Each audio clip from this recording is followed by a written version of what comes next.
Good afternoon, and thanks for joining us live from REMAX headquarters in Denver.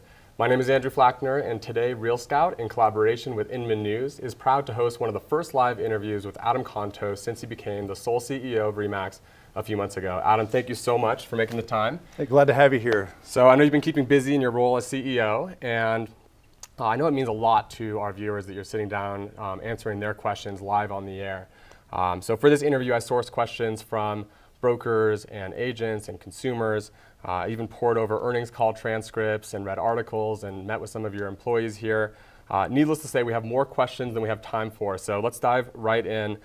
This first section is really about who is Adam Contos, because you have a fascinating background. I think one that offers a stark contrast to many of the leaders that I've met in the real estate industry. And in the 90s, you were a U.S. Marine.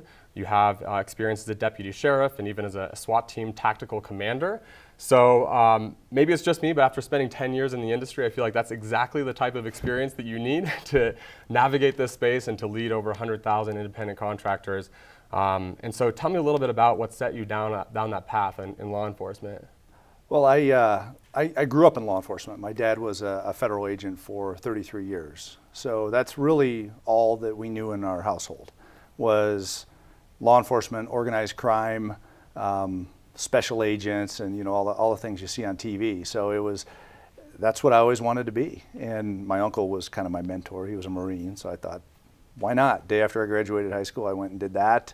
It all kind of played together, Marine Corps, law enforcement, and we work in an environment that is, needs you to earn somebody's trust and confidence in a short period of time, solve their problems and challenges, and help them out. So right. It fit right in. Well, that takes some serious guts.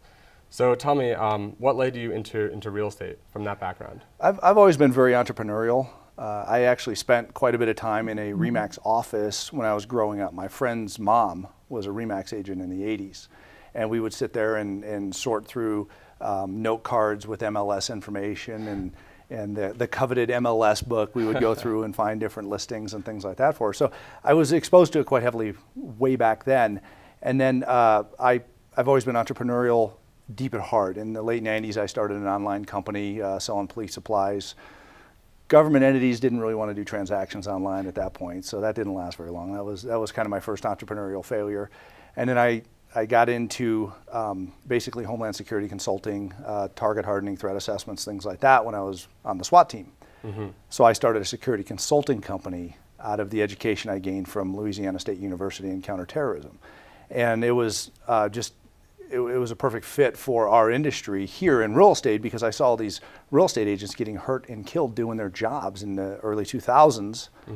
So I created a real estate agent safety program that REMAX bought from me, and I traveled around and taught that. And one day Dave called me up and said, "Hey, you're talking to all my customers, why don't you just come work for me full time?" I said, "Okay." Right. And so with that background, what are some of the lessons that you learned in those positions of leadership that transcend your current role as CEO? I think a lot of it has to do with assessment and decision making. Where's the challenge here? Holistically, where do we have opportunities to create good outcomes for people, solve their problems, create a win-win, things like that, and then make a decision to execute. Right. So those things all play together in the leadership of the organization, as well as in the real estate market. Because you have to make a decision, do I write an offer, do I not write an offer? Do I hire this agent, do I fire this agent? How does that work? And it's business fundamentals. Right. And so you're relatively new in your current role as the sole CEO of REMAX. Before that, I mean, you've been at REMAX for years, and you've served roles as, I think, SVP of Marketing, COO. I think at some point you were even in a franchise or selling franchises. So talk to me a little bit about your previous roles. So I started in the company in franchise development. So basically as the customer service representative to the franchisees. So I would go to the offices, teach benefits and services classes, work with our tech trainers, the balloon pilots, whatever it was, and go in and deliver the value of REMAX to the offices. And then worked my way up to be regional vice president of the Mountain States region, which is Colorado, Wyoming, Utah, and the Dakotas. Then 2007, we acquired California, Hawaii from the independent owners. Right. And I went out there to work in that region, of course, right as the market fell off the cliff. And then 2010, went to Florida to do the same thing, work in that region. We rebuilt some of our franchising, recruiting, and retention models, which were very successful, and then came back and worked those into our overall franchise sales program here. And picked up marketing, IT, HR, things like that after that. So you touched on some of the accomplishments and challenges, but if you had to distill it down or focus on maybe your biggest challenge and also the thing you're most proud of those years. Yeah, I think the biggest challenge is, kind of the breakthrough with helping people.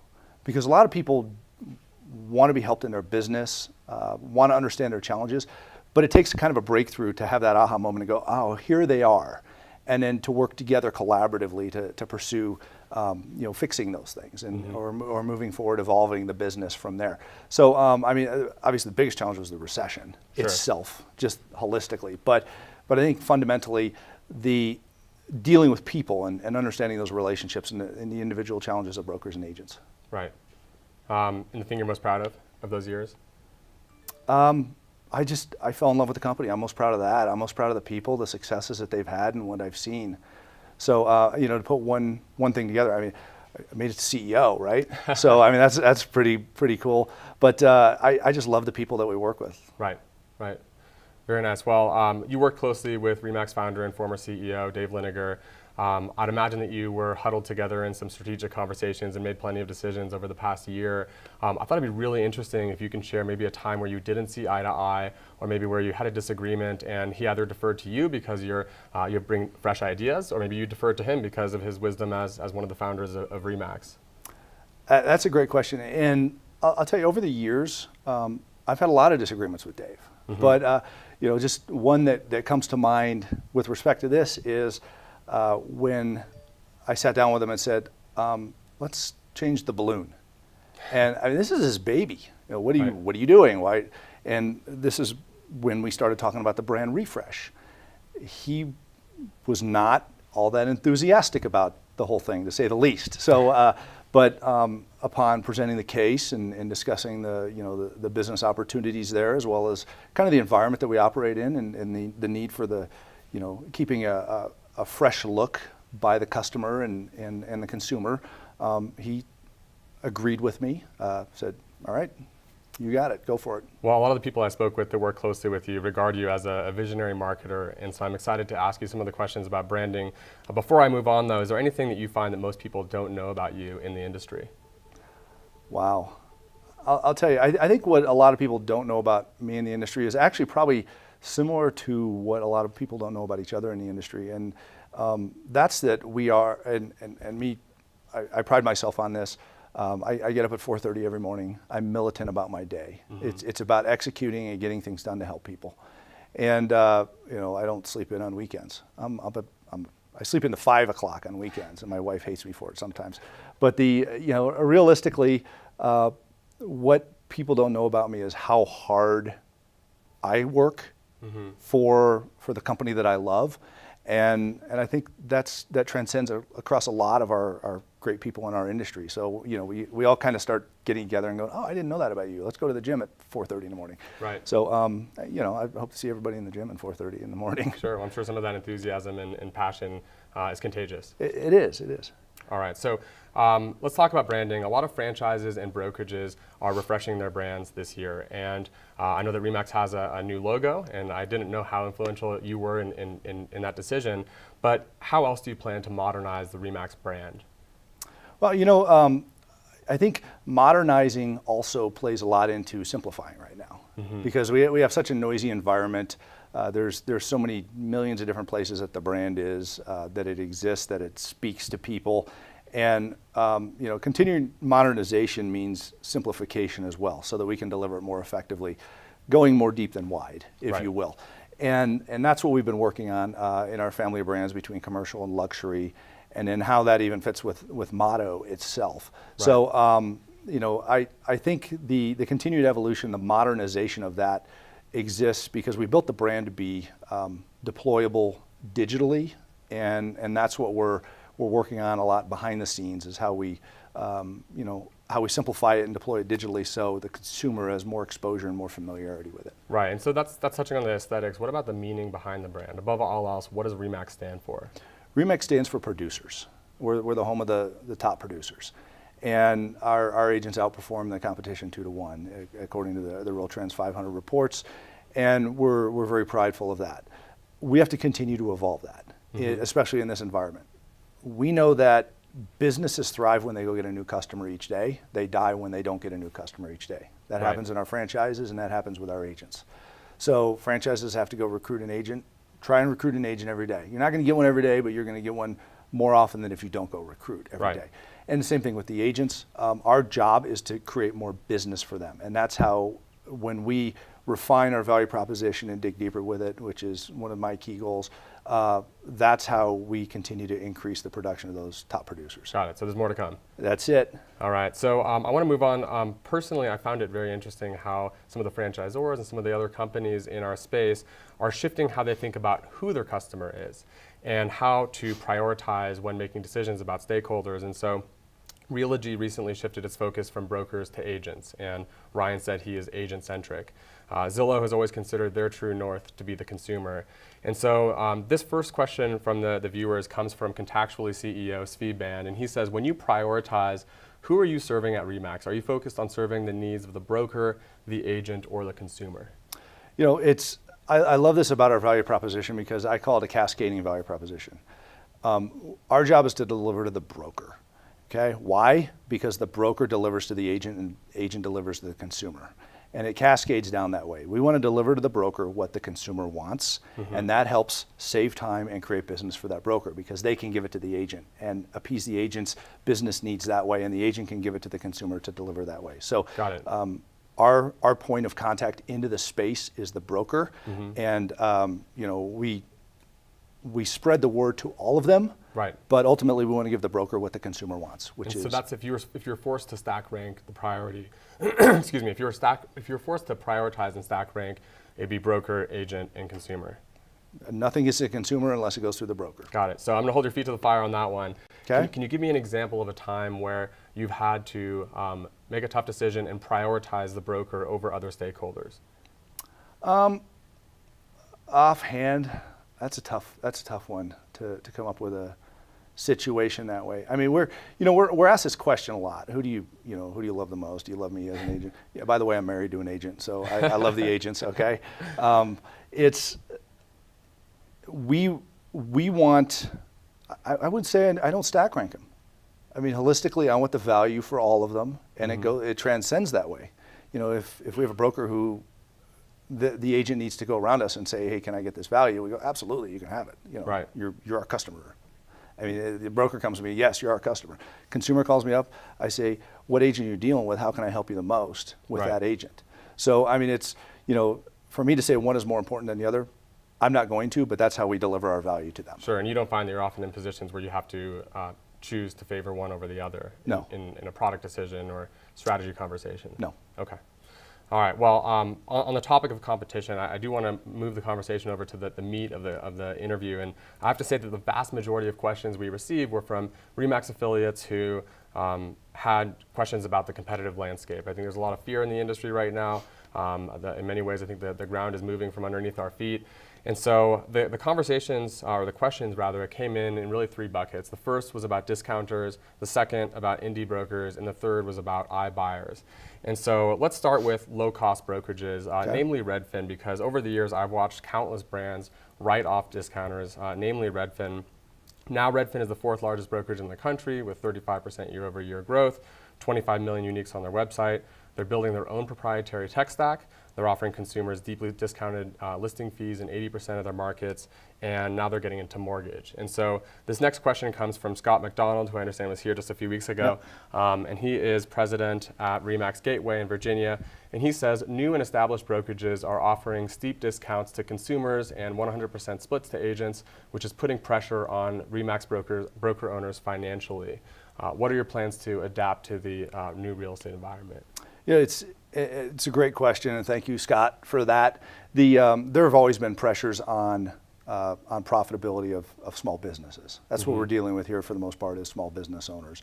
And their margins have always been under pressure. As a result, they need to continue to evolve in that market, and our job is to help them evolve in that space, especially our franchisees, obviously. So we're focused on a couple things. One, how do I give them what they're getting right now for less? That's one of the key things. How can we increase, really what the bottom line is in their business by reducing their expenses? Right. What can we create better to push to them so they don't have to go buy it somewhere else? So that's a huge savings, because realistically there are a multitude of things that brokers spend their money on. We're one of them. Right. Technology, marketing, all sorts of other key things are others, and the more I can create in a more valuable manner for them, they don't have to go buy it somewhere else. That drops to the bottom line for them. So that's one of the things that we are heavily focused on here, which is why we're involved in the technology suite to the extent that we are. I'm sure you'll ask me about that here soon, but that's key to it. Right. Again, going deeper instead of wider for them. The other thing is business efficiencies. How do we help them create more business to make more money? To go back to what I said before, bring in more customers, bring in more agents. Agents drive the profitability of a brokerage. So we want to help them with that. So for us to offer a greater value for those brokers to deliver to the agents on the same note, that helps them recruit more. Right. And so specifically when it comes to discounters, how do you think about that? Is the rise of Redfin give you any anxiety? Do you feel like you're segmenting the market in a way where it's not of relevance? No, every competitor is of relevance. I'm not going to discount the discounters, but realistically, there's, to an extent, people get in a race to the bottom, and I won't engage in a race to the bottom. We're going to engage in a race to the top value. Right. That's what we're after. So, there's a huge market out there. A lot of leads are generated for 5.5 to 6 million transactions a year, and our job is to take advantage of our business model, which is full service professional agents in the business, and our agents are doing well. Transaction and volume count is up. I hear from a lot of them that they're really excited about it, and none of them are really discounting themselves. They're providing value. Okay, let's move on to independent brokerages, because indie brokers have become, I think, an attractive alternative for agents. And REMAX has one brand, and companies like Realogy have a family of brands when it comes to brokerage. Right. And so NRT just announced recently their acquisition of a San Francisco boutique called Climb, which is growing and expanding. So in the future of REMAX, does one size fit all? Is the REMAX brand serve customers in all markets, whether it be an urban center or in the suburbs, or will there be a future where REMAX is a family of brands? I'm not going to write off that we ever or that we don't become a family of brands. I mean, we have Motto now. Sure. So we're REMAX Holdings at this point. So we've got Motto, we have Bouge, we have REMAX. Sure, but on the brokerage side, you have REMAX. On the brokerage side, we have REMAX, yes. Would we consider that? We might. I'm not going to write anything off, but the reality is I still have a lot of territory to take with REMAX. We're primarily suburban. Which leaves a lot of urban opportunity. We're looking at different options all the time. How can we help our brokers expand into those marketplaces and create the urban REMAX version? Right. So I'm wide open to that and suggestions for that, and we're always exploring opportunities to do it. Don't write it off, but at this point I don't have anything to announce. Well, what do you think that the indies have right? What do you think that they can do? Obviously, you have scale, you have a lot of advantages, but right. What about the agility of indies, and what are your thoughts on that? Indies do a good job, and they're a great recruiting base for us as well. And I appreciate the fact that there are over 80,000 brokerages in the United States. So people want to own a brokerage. In a lot of places, they can't own a franchise because it might be right next to another one, or it might be in an exclusive territory for a brand or something like that. But I can appreciate the indie thought. When I was meeting with people to sell franchises to them, that's who we talked to, is a lot of indies. Right. It's a good concept. At some point, it's exhausting to do everything yourself, though. So God love them. They're great entrepreneurs, and there's a great place for them in the industry, and we support their presence. All right, great. When it comes to the competitive landscape, I think the most transformative segment that I've seen are the iBuyers, right? And we're seeing a staggering amount of venture capital and debt flow into these companies. Just this week, Open Door raised another $325 million. Companies like Zillow, of course, are making a big bet with a similar strategy. And so Samer Madawar, who is broker owner at REMAX Prestige in Costa Mesa, he asks this question: what plans does REMAX have to partner with investors to empower clients with the option to sell their home faster and with more certainty, similar to the open door model? So we're keeping a close eye on the iBuyer space, and let me give a little kind of surrounding to the iBuyer space. iBuyers have been around for a long time. They've been seriously legitimized by all the private equity entrants into the space, and you go back to we buy ugly houses. Sure. In fact, we have a lot of agents who give the "we'll buy your house if it doesn't sell in 30 days" guarantee. You can call that an iBuyer if you want. So we're keeping an eye on that. If we see that it becomes a great space to enter, we might consider it. But at this point, we're not going to go down that road. But we do gather a ton of intelligence. That being said, I also look at a couple of concerns I have in the space. One is consumer protection. Mm-hmm. An iBuyer goes up to you and says, "Hey, Andrew, I want to buy your house from you. You don't need an agent. Let's sit down with me, my expertise, and my checkbook and talk about it." You have no representation. Right. Which is really what the core of our business is about, is doing the very best for the consumer to protect their interests in this huge financial transaction. So when are the regulators going to enter this space? Who knows? They might not. But in all reality, it's a great opportunity for agents to say, make sure you do it right to the people that are interested in talking to the iBuyers. When it comes to a fiduciary, though, it'd be an interesting intersection of humans and machines if a REMAX agent can offer that up as an alternative and provide the context to make it a safer decision. Do you ever think that REMAX would partner with a company like Opendoor or investors to allow for that transaction to occur that way? We would consider it as we see the business model shake out. Again, we keep a close eye on it. But right now, it's not a space that I'm interested in going into. You look at Zillow's entrance in there, and you've got to dump a lot of money into that to create some profitability out of it. Mm-hmm. That's good faith in the real estate market, which is fantastic, and I agree with that. It's a good momentum for us to encourage people to continue to sell their houses. But right now we're not going to do it, but we will keep it open in the event that business opportunity presents itself. Got it. Okay, so we've talked about discounters, indies, and iBuyers. I want to move on to talk about some of the other major tech vendors in our space. Brenda Tusshouse, who's COO of REMAX Results, sent in this question. Major companies in real estate tech are starting to offer many of the services that brokerages used to provide to agents. And I think she's referring to the leads and the training, a brand, sometimes even a conference. And so how has the value proposition of brokerages shifted over the years? And how will REMAX drive more value to agents under your leadership?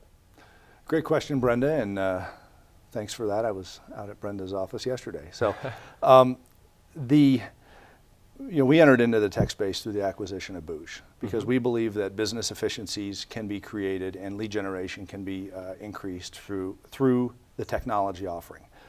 Ultimately, this business continues to boil down to human interaction, the relationships that are built, the lead generation, the repeat and referral business, and ultimately the leadership provided by the agent and the broker.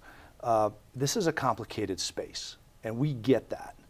Complications are not, the negotiation process, the contract process are not decreased drastically by technology to the point that you don't need a specialist. Sure. Like if you get a DUI, you're not going to go get the DUI app on your iPad and hold it up in front of the judge while you're in court. You're going to get an attorney who's going to help you the most that they can. So it is a fine balance. We are increasing our tech, our tech spend, our tech focus, our data focus and spend, things like that, in order to, to make sure that our agents are still relevant in all that space. Got it. So tech is going to be one of your big pillars. Let's move on to the category of technology because I understand the REMAX made this major acquisition, and I'd love for you to share a little bit more about what the Booj acquisition means for REMAX. And you just touched on it, but I think we can go a little bit deeper because I almost feel like REMAX agents don't understand the magnitude or the significance of this acquisition because I think it's a really big deal.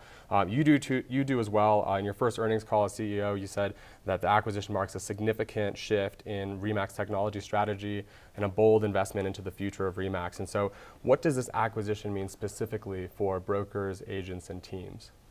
So I would add consumers to that as Sure. well. So, but you're right. This is a big deal, and we announced it. It's hard to explain how big of a deal it is without kind of really peeling the onion and getting into it, which I'll do a little bit here. But just to put a little background on it, about 14 months before we acquired Bouge, I got with another industry expert, and I said, "Who's the best around here, or the best that we could take a look at?" And he told us, "Bouge." I said, "Where are they?" He goes, 8 miles from your office. I said, "Shame on me for not knowing that." So I met with the founders, Ido and John, and we talked, and they said, "We're not for sale." I said, "Fantastic, let's go have a steak." And we talked about kind of my vision for this company. We're a global company. There is not global interaction going on in the real estate space. And that's where this starts to get big, is we're in over 117 countries and territories. That's a lot. We have 120,000 agents worldwide, and they do some great business, and they gather some great information, and they network very well on things like Facebook. We have a referral network on our intranet, things like that, but they don't share technology. If they start sharing technology, what are the possibilities there for global interaction of real estate? Because foreign investment is increasing. It's not decreasing. Foreign investment into Canada is increasing as well. North America is just overwhelmed with that. Business is done across borders constantly. How do we help that? And eventually that's where we're going with this. But ultimately, right now it's how do I provide my agents in the US first, the best technology, work out my way into Canada, and then take advantage of my footprint. So providing the technology is half the battle. Of course, the other half of the battle is getting people to use it. Yep. And so first off, when do REMAX agents gain access to Bouge? So we have a rollout schedule that we're pushing out to them, and our beginning in May of 19, we're going to be pushing out some product. We're looking at between now and then, is there other stuff that we can do to implement? But we're not just building a software package, we're building a platform. Right. And that platform is something that can be continuously expanded and built upon and revolutionized on a regular basis to continue to keep our agents ahead of the game. Great. Well, I want to dig a little bit deeper on the platform side and talk about if and how you plan to partner with others. Before I get there, though, fast forward to May. We're still on the adoption topic here. How do you get people to really incorporate it into their business? Because I know that on every sign and on every REMAX email, it says that every office is independently owned and operated. And so this question comes from Cameron Laird, who's Director of Technology at REMAX Integra.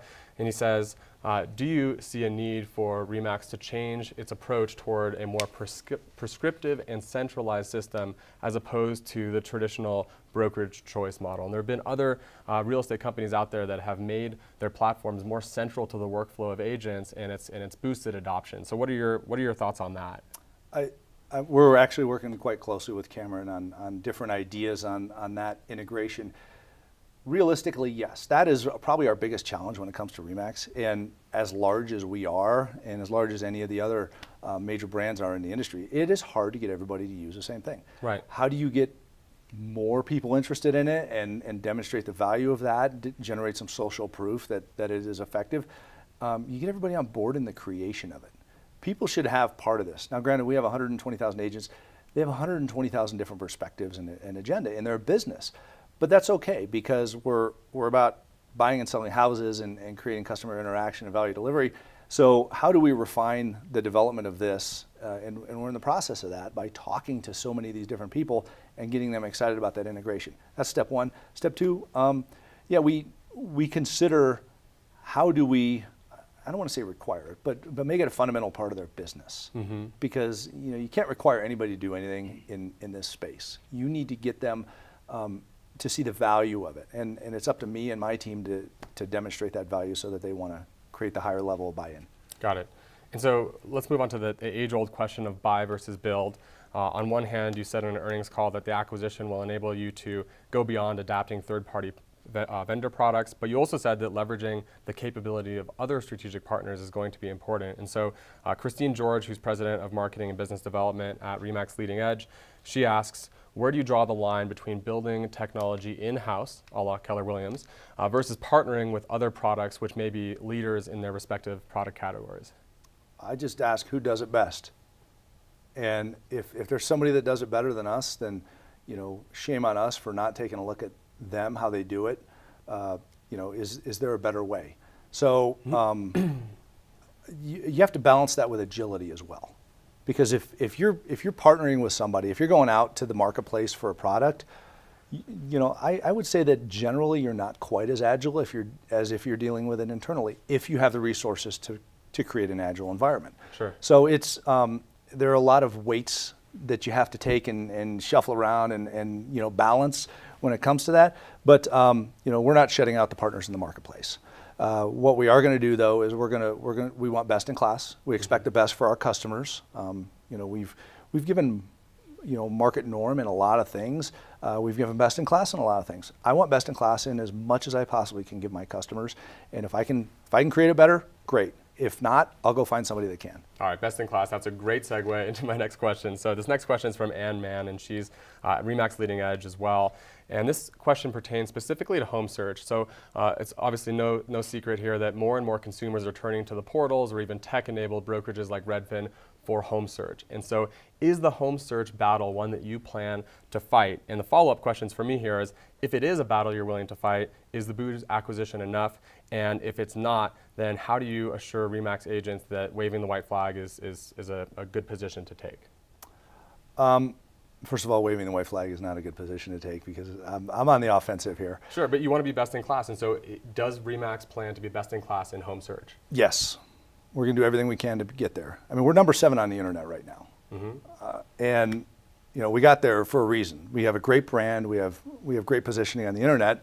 I want to be better than that. So yes, Booj is our entrant in that marketplace. But you know what? There are leads that come from all these different portals to a lot of our agents. A lot of our agents pay a great deal of money to these different portals in order to gain their customers. That's great. I encourage that. But ultimately, yes, we want to be up there too. Great. In the final few questions here, I want to talk about the future of REMAX. There's been a lot of personnel changes recently, which is exciting. New CFO, new COO. Pete Crow is now he got promoted to head of strategy. Abby Lee promoted to head of marketing. It looks like the new guard has arrived, and I think that's probably invigorating for everyone at REMAX. All of these are important roles, and yet I think that many of them, or if not all of them, these people have not served in these roles in the past, or at least not at this level. And so that must require a lot of trust. I mean, tell me more about that. We pride ourselves on getting some very good people here. And that's one of the things that over the years Dave has told me, that our board of directors has told me, your number one role is to find talent, great talent, and put it to work. And I'm very confident in my team, and I love the fact that we're building on this legacy of fantastic development in the real estate space. I mean, the people that my predecessors did an amazing job, and I have the honor of stepping into their shoes and continuing to move the business forward. And that's the great part about my leadership team is I get new ideas now also. Very intelligent, very well educated, and very well business experienced people. Granted, a lot of them didn't come from our space, but we're in business, okay? And yes, real estate is real estate, but real estate is also business. And we're getting a lot of great deal of great perspective, even with the Booj acquisition. More great perspective came in. So I'm super excited about my team. Great. So in my recent interviews with the CEOs of Redfin and NAR, I asked about diversity and leadership. And so I want to hear more about that from you and your position and what needs to be done in that area. Okay. And first of all, we're very proud that this is a women-based company. I mean, the majority of our employees are women. We have 4 women on our board, which is more than just about every other public company board out there. I mean, I think maybe 1 or 2% of public company boards might have more than that. So we're super excited about that diversity, gender diversity in our organization. Cultural diversity, we're in a tough part of town, in a tough hiring environment to really push a whole ton of cultural diversity because there's not a lot where our building sits. But we do have a fair amount of our officers. We've got a fair amount of multicultural people in our officer ranks and throughout the organization. We're about par on the demographics for Denver and Colorado. Sure. When it comes to that. Can we do better? Yes, we can. And we're always looking for great talent.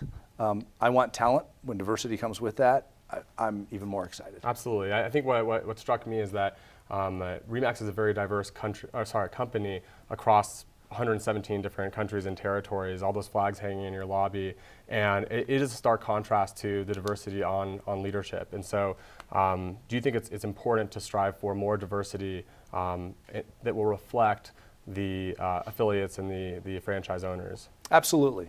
Absolutely. I mean, we're in a global environment. I mean, you could take diversity beyond diversity and make it global, because that's really what we are. Our culture is global, and we'll continue to grow that way, continue to add to our team in a diverse manner, and continue to involve ourselves in the real estate industry in the different diversity initiatives. Right. Last question on diversity, specifically with regards to gender diversity. A couple of women who asked me to ask you about the subject also asked to remain anonymous. And what do you think we need to do as an industry to ensure that people feel safe and comfortable having these types of conversations in the public domain? You know, I think the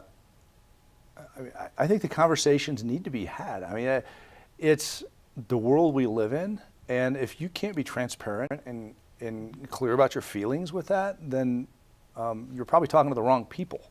But I mean, I think it's fantastic here. I really encourage. We have a women's leadership council internally as well that I think is amazing with a lot of our women leaders here, and you know, they're always looking to expand our thoughts on the gender diversity.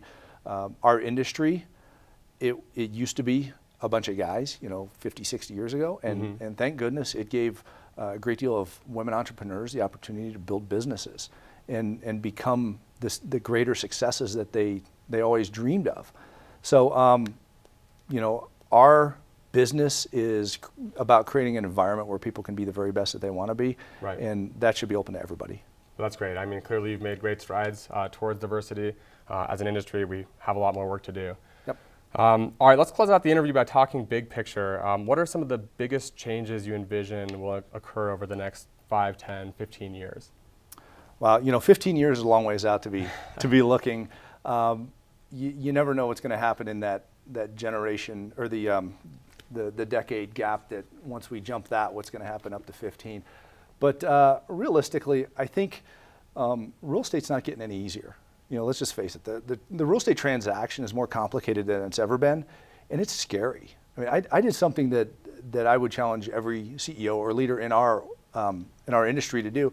I spent time with buyers this weekend, talking, you know, listening to their stories and talking to agents and hearing about what are the challenges out there.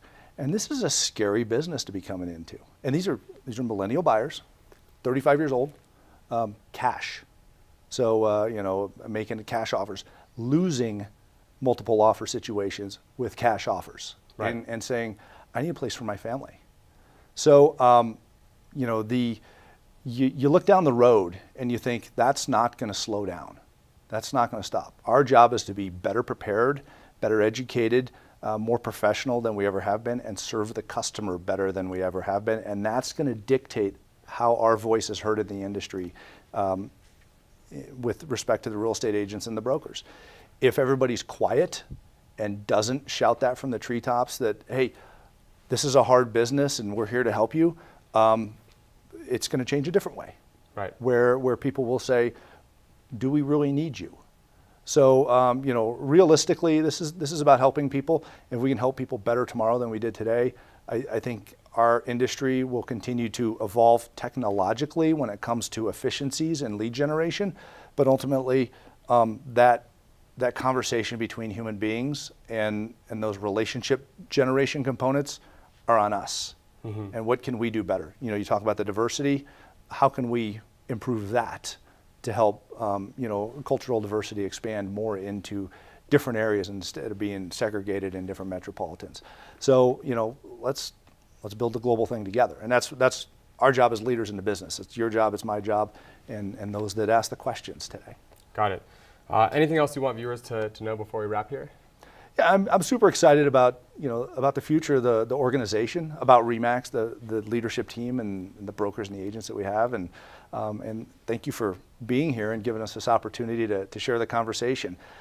And it's, you know, this business is about, you know, it's about getting past all the fear mongering that's out there, because there's a lot of fear mongering. Oh my gosh, the business is going to change, things like that. And really, what do we have to fear in the business? Fear is false evidence appearing real. It's about the future that we haven't created yet. I like that. And our future is, how well can we serve the customer? How well can we protect that consumer and that customer from making a bad financial decision or something that they would have made without us, and now we're helping them realize their dreams. So I'm super excited about that and what our business is able to bring to the table on that. All right, well, thanks again, Adam. Really appreciate it. Thank you. And special thank you to Brad Inman and the team at Inman News for their support and collaboration on this interview series. You can keep up with Adam Contos and REMAX at facebook.com/Adam Contos CEO. Please be sure to follow Inman News and Real Scout for a full recording of this interview, highlights, and an announcement on who I'll be sitting down with next. Thanks again for joining us.